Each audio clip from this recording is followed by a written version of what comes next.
Good morning. Let's begin. The first announcement is a reminder that your homework assignment 3A is due on Tuesday, along with the Hydrostatic Force lab. And we're going to have the lab time switch again on Tuesday. Lab group A will be at 2 o'clock. Lab group B will be at 3. I sent an email yesterday about how you can download water gems onto your computer. I'd encourage you to do that. You'll use it a lot next semester in hydraulic engineering, so it's not a bad idea just to get that on there early. Otherwise, we can use the computers that are in the tablet cart here, but they're kind of slow and the screen is small and the touchpads don't work great. So it's better for you to put it on your PC if you can. If not, we use the available tablet computers. So any questions about these announcements? We're going to cover a lot of ground today. We're going to discuss manometers and atmospheric pressure, and then the third part of class today, I'm going to work through some calculations that are very closely related to the lab. I'll go through from beginning to end the calculations that you'd need for if the water depth is fully submerging the face or only partially submerging the face, and how to compare both the theoretical and the actual forces that arise. So the first thing we're going to talk about is manometers. And remember that we talked about a piezometer last class and how that's a way of measuring pressure inside of a pipe. Remember that when we have water flowing through a pipe and it's pressurized, if we puncture that pipe and just put in a hole, the water would start squirting all over the place. But if we confine the water with a thin, tall tube, the water level will fill that tube, and then eventually it'll reach equilibrium and it'll stop rising. And so there's some pressure in the pipe, and the pressure is equal to delta H times gamma. And so the delta H that it's talking about, how high the water rises in the piezometer, is directly related to the pressure inside of the pipe. So that's a review of the first pressure measuring device that we discussed, the piezometer. This is what's called a U-tube manometer. And it overcomes both of the main difficulties that there is with the piezometer. One of the challenges with the piezometer is that it's open to the atmosphere, and so there could be contamination. And then the other issue, the illustration that we did in class last time, is that the delta H would be enormous for water pressures that are typical for a pipe network. For a 500 kilopascal pressure, the water level would rise more than 50 meters, which is obviously far too high to be practical for use in a municipal situation. And so instead, using a U-tube manometer, what we can do is use a fluid other than water. You can see that here we have a manometer liquid that, in this case, a typical manometer liquid would be that of mercury, and so it's very dense. And so the deflection, the delta H, isn't going to be as large as if we used water. And then the other issue is that it has a way of sealing the pipe by using a different manometer liquid than what's actually flowing through the pipe. In fact, we could use gas inside the pipe. Gas could be going through. There could be air or oxygen. And if we have a manometer liquid like mercury, then that would seal the pipe off so that there isn't going to be gases escaping through here. Obviously, in the case of the piezometer, if you had air flowing through the pipe, then air would just escape out of the top of the piezometer. And so it wouldn't be useful at all for measuring pressure. But in the cases of a U-tube manometer, if you have a different manometer liquid than you have the fluid that's going through the pipe, then that's just fine. The way that you measure pressure with it is you start where pressure is known. In this system, there's locations 1, 2, 3, and 4. And to begin with, we know the pressure at 1 is equal to atmospheric pressure because it's open to the air. Anytime the outside air is touching a liquid, it has the same pressure as the liquid. So the liquid and the air have the same pressure. They're both atmospheric or 0 according to the gauge scale. So at 1, pressure is 0. And then when we go down through the manometer, the pressure is increasing. And we can calculate the increased pressure between 1 and 2 using the hydrostatic equation, delta H times gamma. allows us to find the pressure at 2. What's the pressure at 3 compared to the pressure at 2? It's the same. That's right, because they're the same elevation and they're in the same fluid. So the reason why we have a location 2 and a location 3 is location 3 is where there's an interface between the manometer liquid and the liquid that's flowing through the pipe. And now as we go up, what about right here? Is the pressure at this location the same as the pressure at 1? It's true, it's not. And the reason why is that they're only equal at the same elevation if between them is the same fluid. If you can get from point A to point B through the same fluid and they're at the same elevation, then yes, the pressure is the same. But now we've changed fluid, and so if this manometer liquid is mercury, which is very dense, the pressure is changing a lot when we move vertically. But then if we switch into water, changing elevation doesn't have the same rate of pressure change as it does through the mercury. So just to illustrate that, let's calculate this situation if we're comparing liquid of 10 degrees Celsius water flowing through the pipe, and then our manometer liquid is mercury. Let's find the pressure at the center of the pipe by going through and finding it at each of the intermediate points along the way. First of all, the pressure at location 1 is just 0 gauge, meaning that we're using the atmospheric pressure as our starting point for measuring additional pressure beyond that. Pressure at 1 is, I'm sorry, we just found pressure at 1.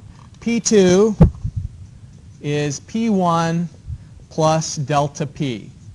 So it'll be the 0 plus 0.45 meters through mercury.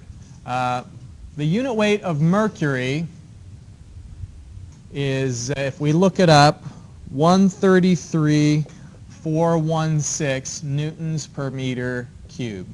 It's very dense. Okay, so we're going to use that as the unit weight that the elevation is multiplied by.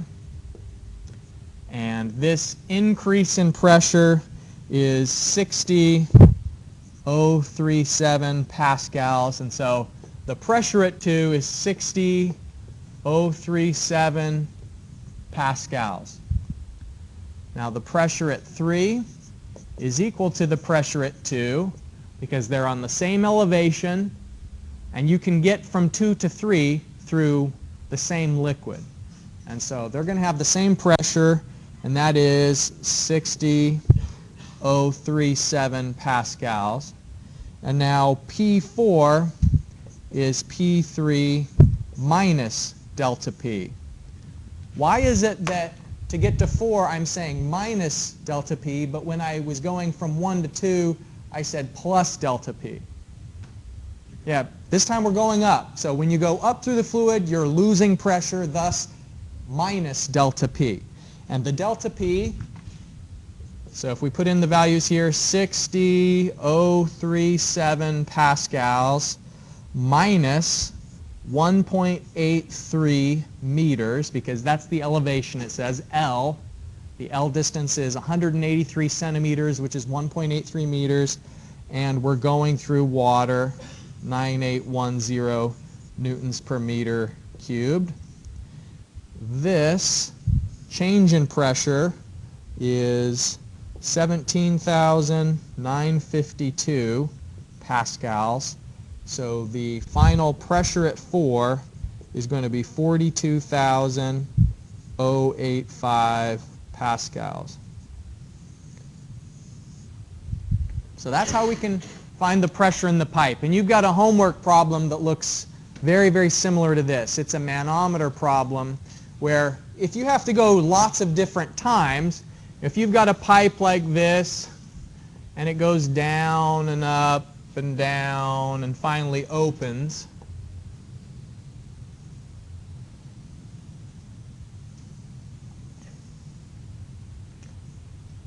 and it has different liquids along the way,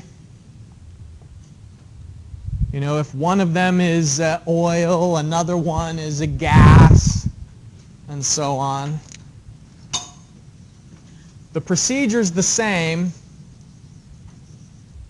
You start where you know the pressure, and you start here where it's open to the air. We call this location 1. We'd say this is location 2, location 3. You just number each of the interfaces, 5, and then finally if we want to know the pressure here at 6 in the center line of the pipe, you just apply the hydrostatic equation.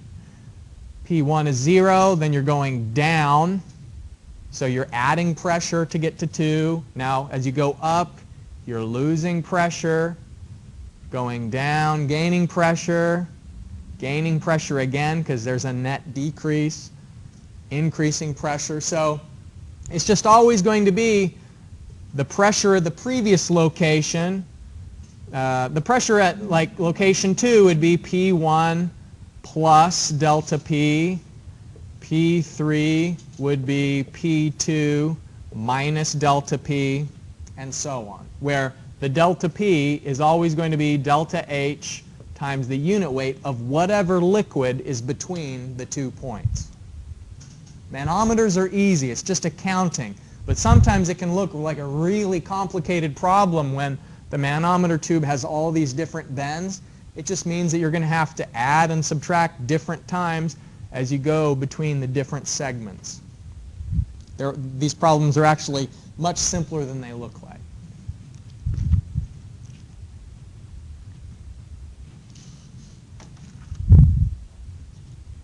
Any questions on how to do this example that we just worked through? All right, so try this. Find the pressure at A, starting where the air is in contact with this surface. You can work this one with a partner. Work through and find the pressure at A. Now, the mercury specific weight of 13.6, that means you're going to be able to calculate the unit weight with the mercury. And then we've got an oil with S of 0.8. Again, you can calculate the unit weight relative to water. And we've got water in 2 different locations. Okay, so I'm going to pause the recording, give you a few minutes to work through and find the pressure at A, and you can work on this with a classmate that's sitting near you. All right, so I've drawn on the board with a marker where I'm considering location 1, 2, 3, 4, and so on. I don't necessarily have to have both a 3 and a 4. As you get more advanced in solving these problems, probably what you'll do is you'll say, I'll go from here to here, from here to there. So you'd skip over this sort of intermediate location because since they're equal to each other, there's no sense in marking it out as a different location, but I've done it anyway. The pressure at 1 is 0, then we increase through the fluid to find the pressure at 2 is 8829 pascals. The pressure at 3, we're now going down through mercury, so the rate of pressure accumulation is very high since the unit weight is 133,416 newtons per meter cubed. So that finds the pressure at 3 is 88,879 pascals. Pressure at 4 is equal to the pressure at 3. Then we go up through this 150 centimeter height column of water. The pressure is, oh, actually, no, that's a funny thing. I'd say 150 because it's actually 180 because this 30 centimeters is also needed to be added on. So it's the 150 and then also 30 centimeters. So the total height is 180 through that oil. The oil has a unit weight of 7848 newtons per meter cubed. The pressure at 6 and 5 is equal, and then as we go down through the water in the last segment, the pressure increases again at a rate of 9810 newtons per meter cubed. So that's an example of how you're going to be able to solve these U-tube problems. Kind of a coincidence that it's called a U-tube. They called these U-tubes long before there was ever a website called YouTube. Any question about this example?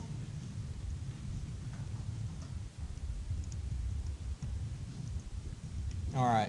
Here's a different differential manometer. Now what you'll notice is that instead of having the end of the manometer open to the surrounding air, here they're connecting the end of the manometer into the pipe again. So what that means is that it's not measuring pressure relative to the atmosphere. It's measuring the pressure at one part of the pipe relative to the pressure at another end. And so in other words, it's measuring the pressure difference between two locations. Look at this deflection. And you can tell, or maybe you can just sort of instinctively know, that the pressure at 1 is greater than the pressure at 2. Because look how, the side of the pipe that's connected to 1 is pushing down maybe with extra pressure, extra force on the left-hand side of this manometer fluid. Now this is a horizontally inclined pipe. And so this equation that's shown on the slide here is only when the pipe is horizontal. When we have an inclined pipe, there's a more broadly applicable formula that we'll use. But if the pipe is horizontal, what this deflection is measuring is the change in pressure between the 2 points. Now you'll notice that it accounts for the difference in unit weight between the fluid that's flowing and the manometer liquid. And so we have to subtract the difference between the 2 liquids, multiply that by H, and then it'll tell you the change in pressure between 1 and 2. Why is the pressure higher at 1 than it is at 2? Would it ever be the other way around? Can the water flow this way? Can it flow from 1 towards 2 if the pressure is greater at 2? You can't have the fluid flowing in the direction of higher pressure. It'll always be flowing in the direction of lower pressure. And so that's what's driving the fluid, is it's moving from 1 towards 2 because the pressure is higher at 1 than it is at 2. It's seeking a location of lower energy. Or the other way to think about it is that you have lower pressure at 2 because you're losing energy as flow goes through the pipe. There's frictional losses. And those frictional losses reduce the pressure in the direction of flow. And so what this differential manometer can tell you is how much energy has been lost due to pipe friction. Now, more generally, what the differential manometer actually measures is a change in piezometric pressure. And we talked about piezometric pressure in an earlier lecture, how piezometric pressure, P sub Z, is equal to the pressure plus Z times the unit weight. And this is an important thing that will come back several times through the semester, but it's a concept that too many students don't take the time to figure out piezometric pressure, and they suffer for it again and again and again. P sub Z is pressure plus gamma Z. And so if we have a tank of water and we say this is going to be our Z datum at any point. Here I'm saying let the bottom of the tank be the Z datum, and so now I've got a tank of water. The way that I can find the P sub Z at this location is I'd find the pressure. P sub Z is the pressure at that location plus gamma times Z. So I'd want to know, what is the Z? What height does this location have above the datum? And then I'd also want to find out the delta H distance and find out the pressure, because pressure is going to be gamma times delta H. And so the P sub Z, the piezometric pressure at that location, is the pressure which accounts for the fluid that's above it, and the gamma Z which accounts for the fluid that's below it. What this differential manometer keeps track of is the difference in piezometric pressure between two locations. Now, it's just that in this horizontal pipe, Z1 and Z2 are equal. And that's why, in this first instance, it's measuring the change in pressure, is because there's no change in elevation. So this is a very simple case. The more typical case is that you may have a differential manometer connected to an inclined pipe. And I'm going to take us through the calculations for this inclined pipe just to illustrate how P sub z, or the piezometric pressure, can be useful in doing calculations with a differential manometer. So what we have here is water. Actually, let's see. What's flowing through the pipe? It may be water. Actually, I'm going to assume, yes, that the fluid flowing through the pipe is water, and then this liquid is mercury. The manometer liquid is mercury. The rest of it is water. Water's flowing through a pipe that's inclined, and we can tell that the pressure at 1 is different from the pressure at 2 because of the difference in the manometer. What would happen if the water stopped moving? This deflection would go down to 0. If it was static conditions and that there was no water movement in the pipe, then these two would be equal to each other. And so as the water starts moving, this deflection is because of a loss in energy due to pipe friction. So it actually measures the pressure difference due to pipe friction. Why does the height affect the pressure difference in this case if it's not moving? That's a good question. The pressure at 2 is bigger than the pressure at 1, but this manometer measures piezometric pressure. And remember that piezometric pressure, P sub z, has 2 terms. And so even though the pressure, like the P component of piezometric pressure at 2 is lower because it's at a higher elevation, it has less gamma z than location 1. So his question was, so if the water's not moving, why would the 2 elevations be flat? You know, doesn't location 2 have less pressure than location 1? And it does. It has less pressure, but it has more z at location 2. And so the piezometric pressure at the 2 locations is equal under static conditions. It's when the water starts to move and there's energy loss due to pipe friction that P sub z1 does not equal P sub z2 when water flows through the pipe. But if it's static conditions, remember when I drew that tank of water, if you have static conditions, P sub z1 equals P sub z2 when water is static, meaning not in motion. So what we're looking at right now, the water is in motion. The 2 piezometric pressures are different because of energy loss.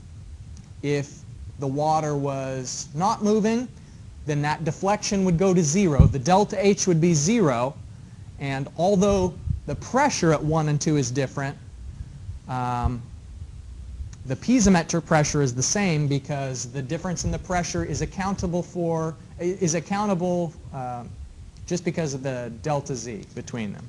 Okay. So with that background, let's go through these calculations and find out what does this tell us about the pressure at 2.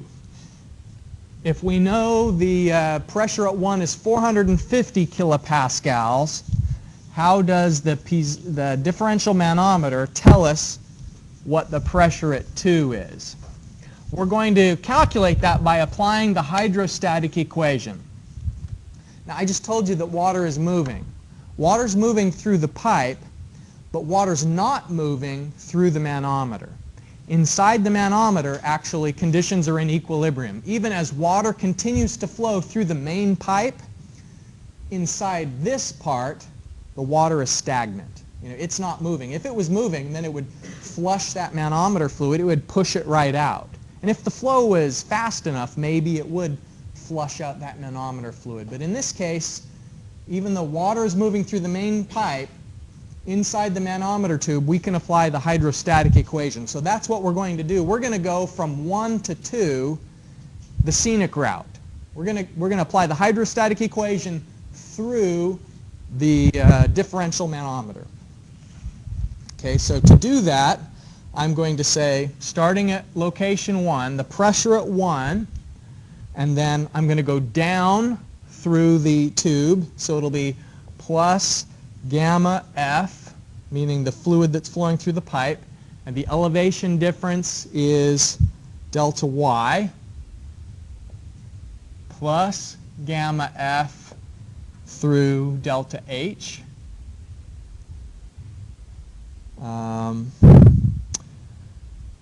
Minus gamma M delta H, because now I'm going up through this segment and I'm using a different fluid, gamma M, minus delta F times, gamma F times delta Y. So now I'm going the delta Y elevation. Now it's going to be minus gamma F through the elevation difference Z2 minus Z1. And then that gets me to location 2. So that will be equal to P2. So I've applied that same hydrostatic equation that we were using with other kinds of manometers, going from 1 to 2. Who can tell me why the hydrostatic equation is valid even though water's flowing through the pipe?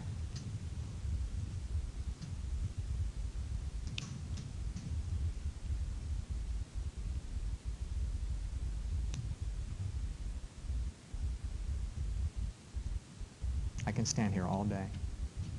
Someone take a guess. That's right. We only apply hydrostatic equation where conditions are static. And even though water's flowing through the pipe, we went from 1 to 2 not directly inside the pipe. We went from 1 to 2 where conditions were static through the manometer tube. Now, water is moving. I ignored the fact that, from here to here, it's not hydrostatic. But I said that this pipe is narrow enough that basically I'm going to pretend like it's static conditions during this little segment until we get into the manometer where it genuinely is static conditions. Okay, so if I expand this out, this little term right here, minus gamma F times Z1 minus Z2, does everyone understand why it's plus and why it's minus, like the steps we went through to get from 1 to 2? So what I'm going to do is I'm going to multiply this by the individual components, the gamma F times Z2 and gamma F times Z1. I'm going to erase that and put in gamma F Z2 plus gamma F times Z1. And it's plus because it was minus and it was another minus. So the two minuses cancel out when they're multiplying by each other. And now I'm going to group these together and cancel out where there's a like term. For example, here I have gamma F times delta Y, and there is minus gamma F delta Y. So those two cancel out. Okay. So I can put in the values now. I know that the pressure at 1 is 450 kilopascals, 450 newtons per meter squared. And now plus gamma F, meaning the fluid that's flowing through the pipe, is water, 9810 newtons per meter cubed. And the delta H, that distance delta H, the deflection of 5 centimeters, is 0.05 meters. And then minus gamma M times delta H. So that is the mercury. And here I'm going to be going with a rounded off value of mercury is just 133,000 newtons per meter cubed. Even though in the previous example we were using a different unit weight, here I've worked through with just sort of it's rounded off to 133. So minus 133,000 newtons per meter cubed times 0.05 meters minus 9810 newtons per meter cubed times 1 meter plus 9810 newtons per meter cubed times 0 meters. Now, Z1 and Z2, we know that the difference between them is 1 meter. So what I'm saying is, if the difference in elevation is 1 meter, I'm going to call Z1, I'm going to call that 0, and Z2, I'm going to call 1. Nothing else is relative to Z, so I've just selected my elevation datum to be location 1. And then all of that gets me to P2. Okay, so this is 450,000 pascals. This term works out to 490.5 pascals. This term is 6650 pascals, and it's minus. This will be 9810 pascals, and then this cancels out to 0. And so that the pressure at 2, including also this one of 450,000 pascals, the pressure at 2 is 434,030.5 pascals. So I went the scenic route from 1 to 2 to find the pressure at 2. The differential manometer keeps track of the difference in piezometric pressure. And piezometric pressure changed here because of energy loss. So I found the P2. So how much of that is the change in piezometric pressure? If we want to find the change in piezometric pressure, P sub Z1 minus P sub Z2, the formula for that is delta H times gamma M minus gamma F. Okay, so we know the delta H is 0.05 meters, and then the difference in the unit weights is 133,000 newtons per meter cubed minus 9810 newtons per meter cubed. So the change in piezometric pressure is 6159.5 newtons per meter squared.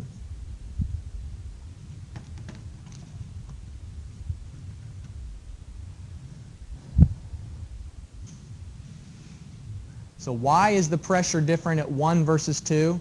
Some of the pressure difference is because of their elevation difference, and some of it is due to energy loss. And the elevation difference is only 1 meter. And so the pressure at 2, you can see here that the pressure is less than the pressure at 1. The pressure at 1 was 450 kPa. And so if it was a static condition, then the pressure at 2 would just simply be 450 minus 9810, or 9.81 in terms of kilonewtons per cubic meter. And so what this is measuring is the pressure change due to pipe friction.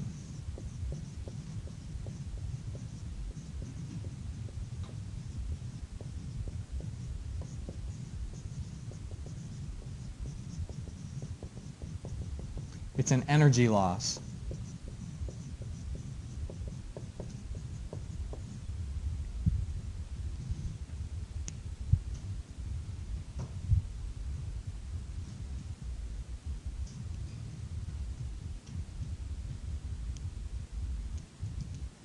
Any questions about differential manometers?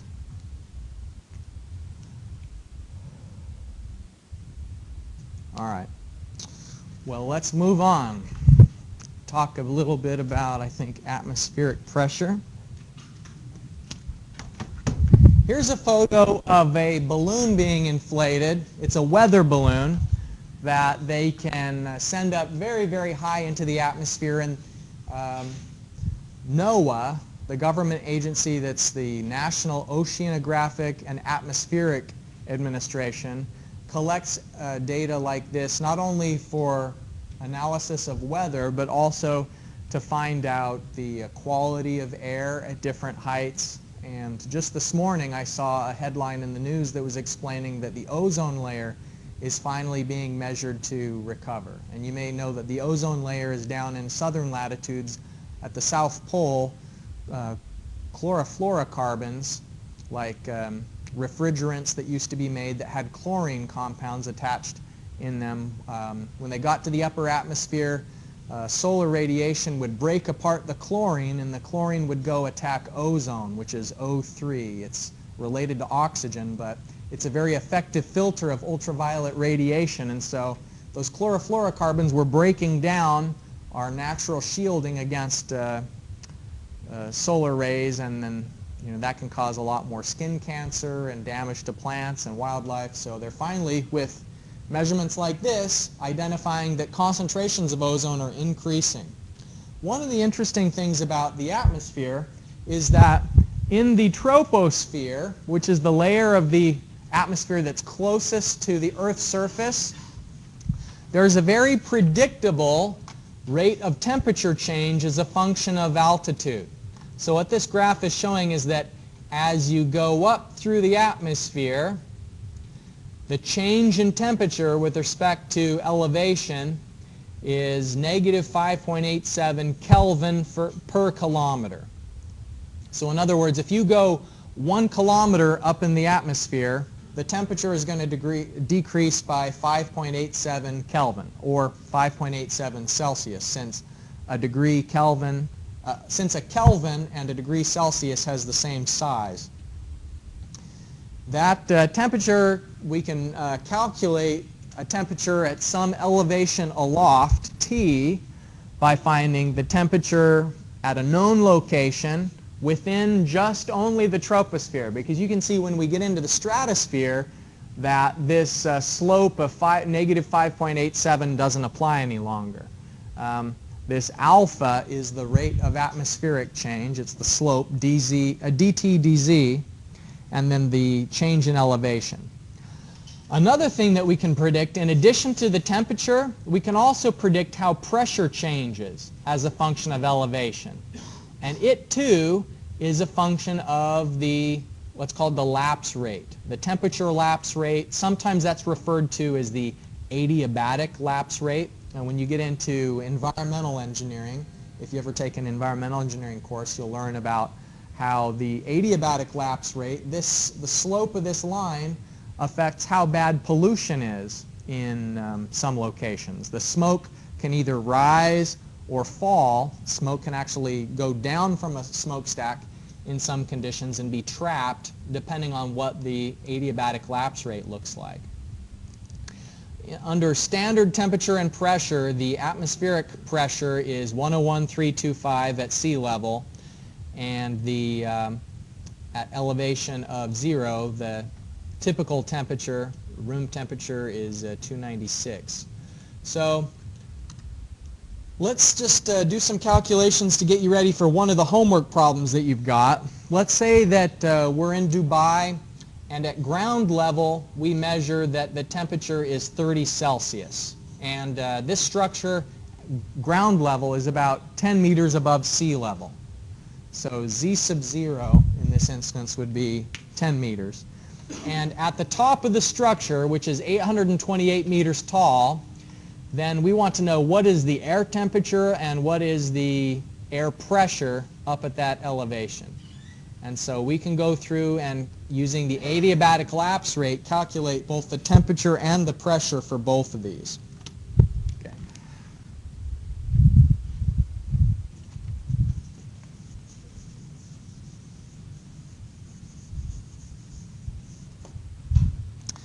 So T naught if we know it is 30 degrees Celsius at the bottom of the tower, and we want to know in Kelvin how much that is, we have to add 273.15, which is the conversion factor.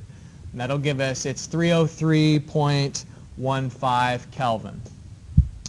And our initial elevation at the bottom of the tower is 10 meters above sea level, because that's the base of the tower. And at the top of it, it'll be 838 meters, because it's the height of the tower, 828 plus the 10.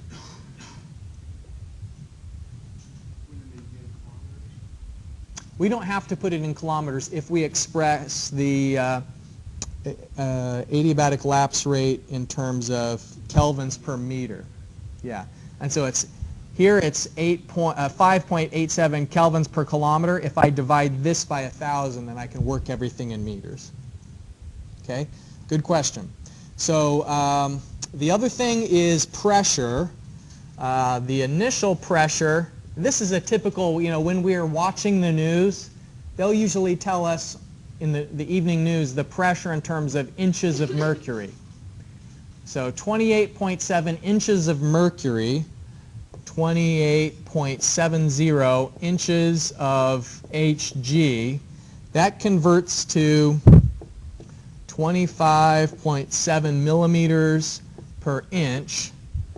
So that is 728.98 millimeters of mercury.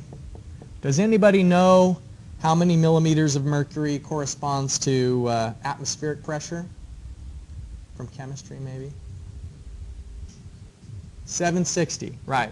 760 millimeters of mercury per atmosphere means that what we have is going to convert it to atmospheres and then multiply by 101.325 pascals per atmosphere. So this is sort of a long roundabout way to convert from inches of mercury to pascals. It works out to our initial pressure, P naught, is 97,189 pascals. So that's below atmospheric pressure, just because atmospheric pressure varies from day to day. You can have a low pressure front, which is usually associated with stormy weather, and that would be below standard pressure. And then some days when you've got clear skies and a high pressure system is run through, then it may be greater than standard atmospheric pressure. But on this particular day, at the base of the tower, air pressure is 97,189 pascal. So we want to find the temperature up at the top of the tower. It's going to be the temperature at the bottom minus alpha Z minus Z naught. Now I'm going to use the alpha of 5.87 Kelvin per 1,000 meters. So that is 0.00587 Kelvin per meter. And so the temperature will be 303.15 Kelvin, which is the temperature at the ground level, minus 0.00587 Kelvin per meter. That's the lapse rate. That's how much temperature changes per meter, and there is an additional 828 meters from the ground to the top. Okay, so that is equal to 298.3 Kelvin, which works out to 25.14 degrees Celsius. So how much did the temperature change? About 5 degrees. Almost 5 degrees. It'll be cooler at the top than it is at the bottom. And you definitely would feel the difference. You'd get up there and you'd say, oh, it feels cool up here. So once we have the temperature figured out, we can find the pressure part of it next.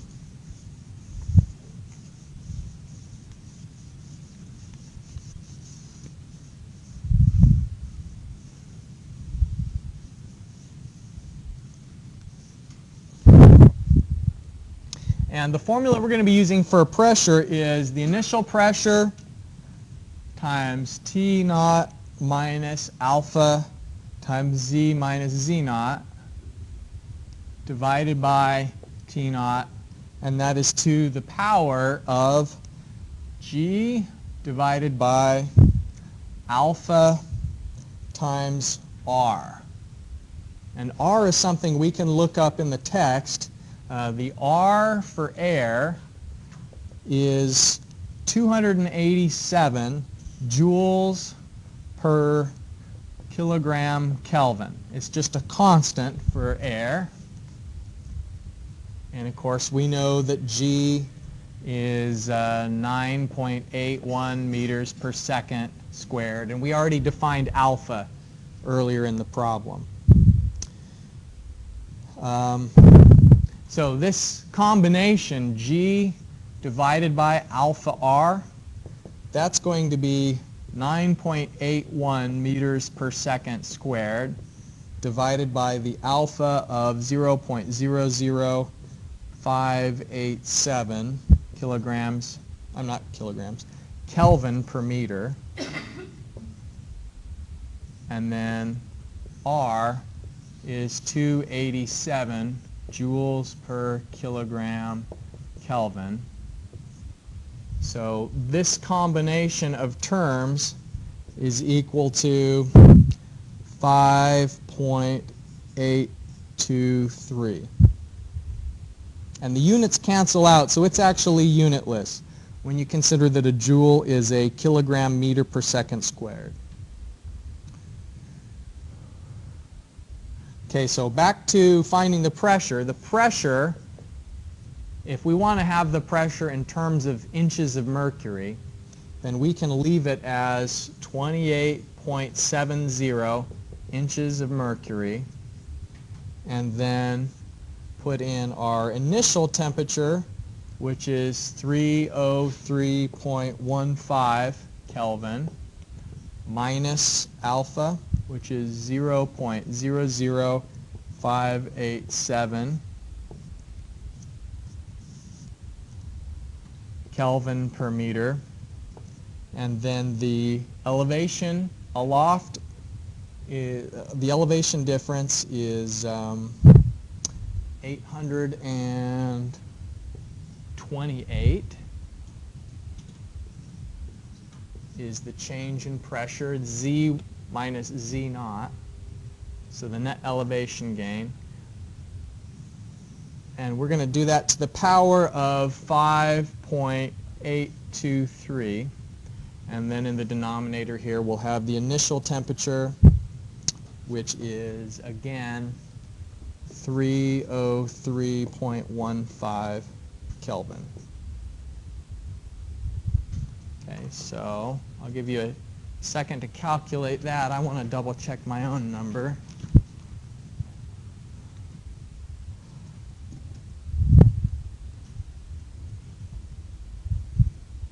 Okay, 303.15. 0.00587.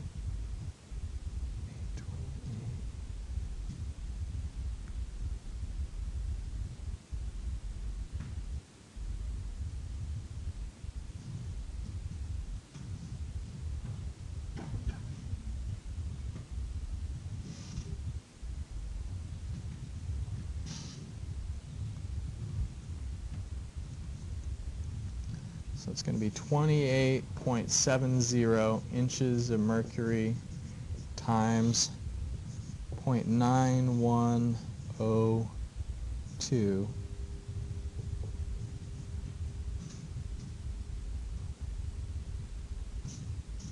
26.12 inches of mercury.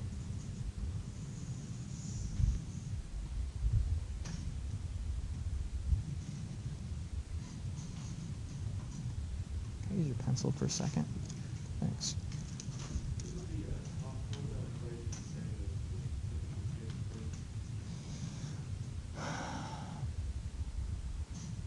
Uh-huh.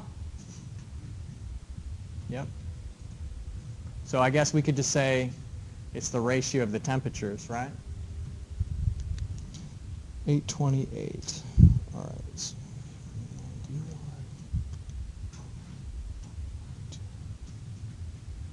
All right, thank you. Other questions about this example? Finding the pressure up at the top?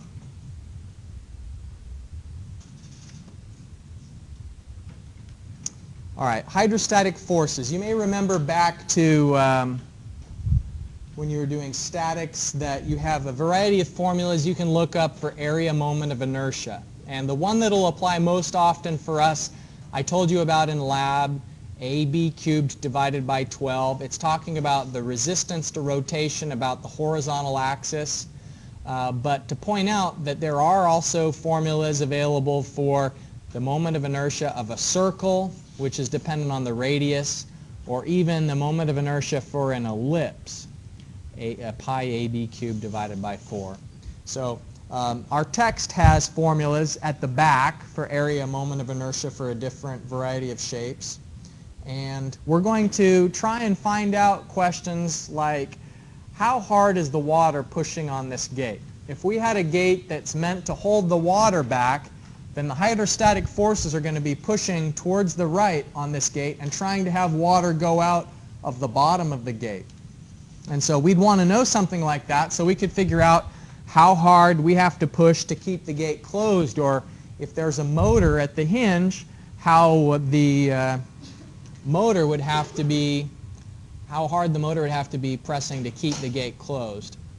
It's going to depend on the area moment of inertia, and as I mentioned in the lab, you measure the depth component only from the water line down to the edge. Even though the plate itself may extend above the water line, if we were going to calculate the area moment of inertia about the horizontal axis, the B term here would just be from the water line down to the bottom.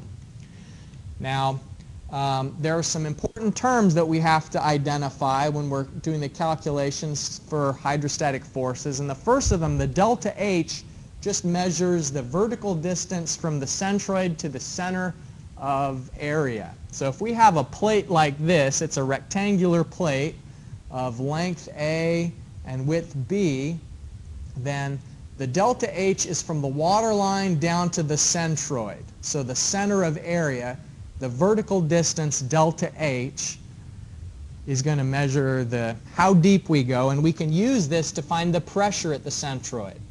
So delta H allows us to calculate P, the pressure at the centroid, or some texts call it P bar, pressure at the centroid. Now, Y bar is different from delta H when the plate is slanted. And you can see here that the plate is slanted.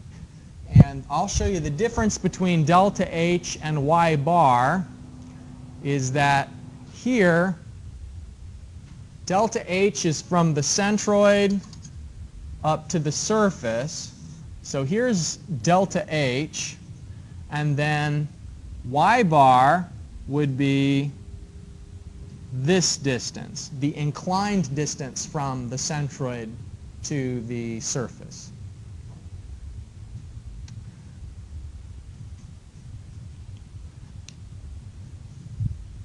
And finally, YCP has to do with where the equivalent hydrostatic force is located. So there's pressure on this plate, and that pressure is causing a force. And the force is below the center of area, and it's located at the center of pressure. And so YCP is the distance from the surface to the center of the pressure. So YCP is the distance, how far it is, along the inclined path from the location of the force up to the surface.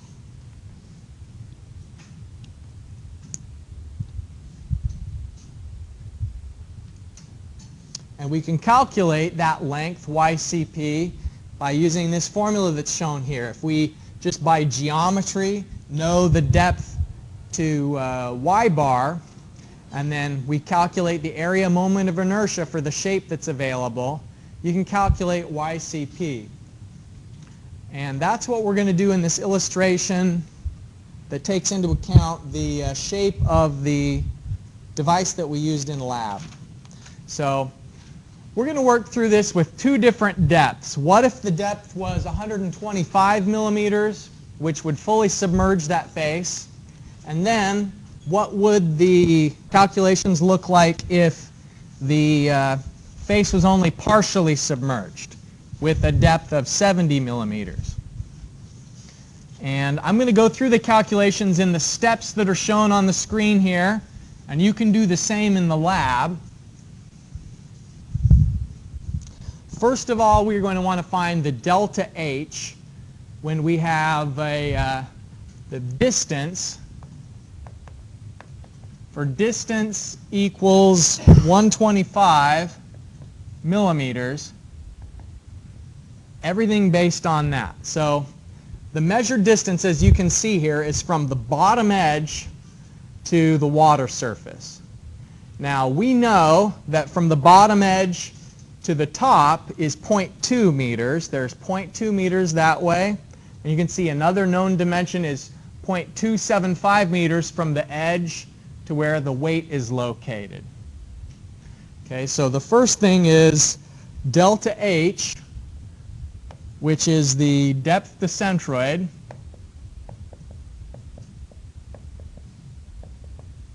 is going to be 0.025 plus 0.05, so that would be 0.075 meters. And let me just do a little sketch of what it will look like for the depth that we are describing. Okay, so we have, here's the water line, and it is 0.20 meters here, and 0.10 meters is this length, and 0.025 meters, because if it's 125 millimeters, here's 100 of the millimeters, and then there's 25 millimeters of additional submergence. And then that means that this is going to be 0.075 meters. Okay, so you can see that these three components added together equals the 0.2 that's just a given. That from the edge up to the top of the device is 0.2 meters. So here's how it's broken down. We've got 0.1 meters of face, 0.025 meters of additional submergence, and then there's the dry, the air distance from the water level up to the edge. Okay, so delta H, the depth of the centroid is going to be this 0.025 meters plus then half the distance of that face to get me the 0.075. Now, y bar, which is the inclined depth to centroid, well, it's the same because this isn't inclined. Since it's vertically oriented, it's the same as delta H, so it is 0.075 meters. That's why we have a vertically inclined one, is it makes the calculations a little bit easier. Now, YCP calculation for a shape that looks like this, it is going to be 0.075 meters and 0.10 meters. That is our A, this is our B, and we have the area moment of inertia is AB cubed divided by 12, so it will be 0.075 meters times 0.10 meters cubed divided by 12. The area moment of inertia is 6.25 times 10 to the minus 6th meters to the 4th. And so the YCP will be y bar plus I divided by y bar A. That is 0.075 meters plus 6.25 times 10 to the minus 6th meters to the 4th divided by 0.075 meters times the area of the face, which is 0.1 meters times 0.075 meters.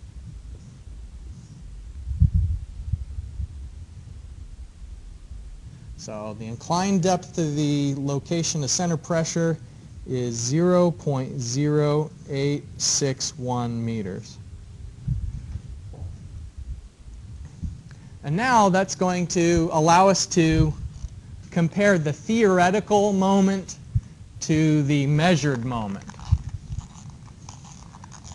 The hydrostatic forces are causing this device to rotate it clockwise, and the weight that we hung is causing it to rotate counterclockwise.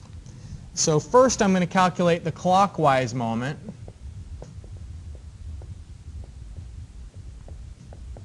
The clockwise moment distance is going to be 0.075. So that is the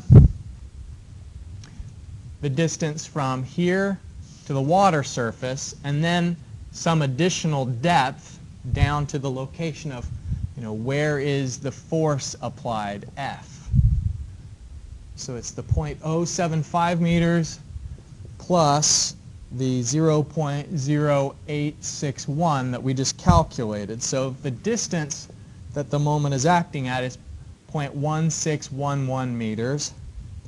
And then the magnitude of the force, the theoretical, F theory, is P bar A, or that is delta H times gamma times A. Delta H was 0.075 and 9810 newtons per meter cubed, and then the area of 0.1 meters times 0.075 meters. So the theoretical force is 5.518 newtons.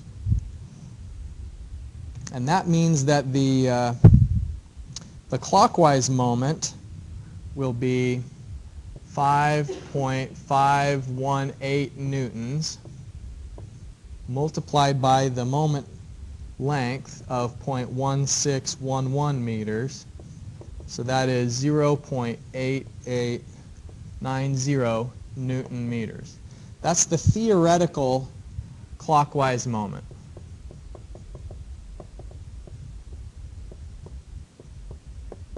And what's resisting that is the weight that we hung. And we know exactly how much weight it is because you measured, it says right on those brass weights how much each of them is. I think each one of those is like 50 grams. And so you can add them in increments, and then the exact location is 275 millimeters from the edge. So now we can look at the counterclockwise moment.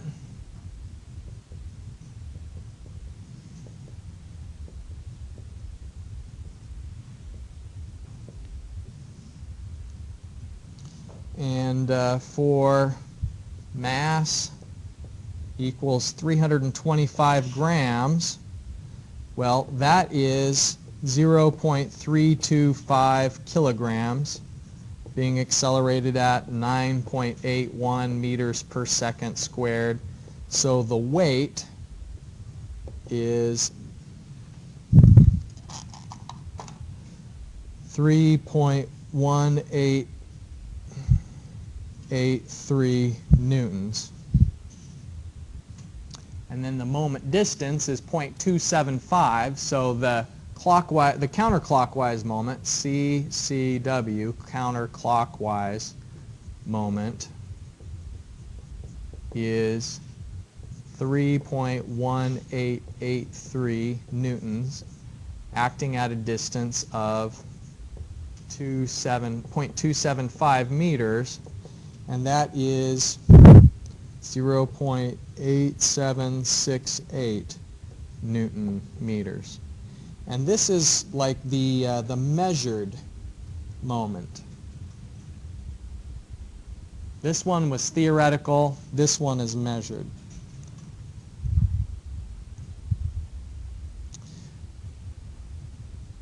So what is this saying about the force that's actually there? This is the theoretical force. So this implies the actual force, actual hydrostatic force is 0.8768 Newton meters divided by the length that we have of 0.1611 meters. So that's saying that the actual force is 5.4425 newtons. So that's pretty close, 5.4 instead of 5.5. But there is some error there, and we can calculate the percent error pretty easily. Just have time for that.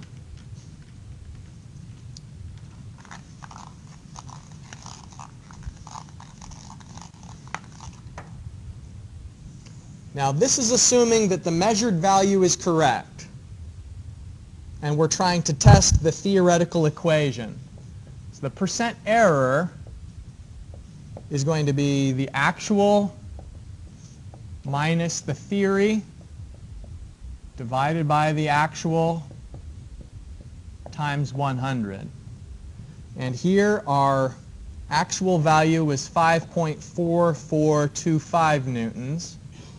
The measured was 5.5181 newtons. Divide that by the actual of 5.4425 newtons times 100.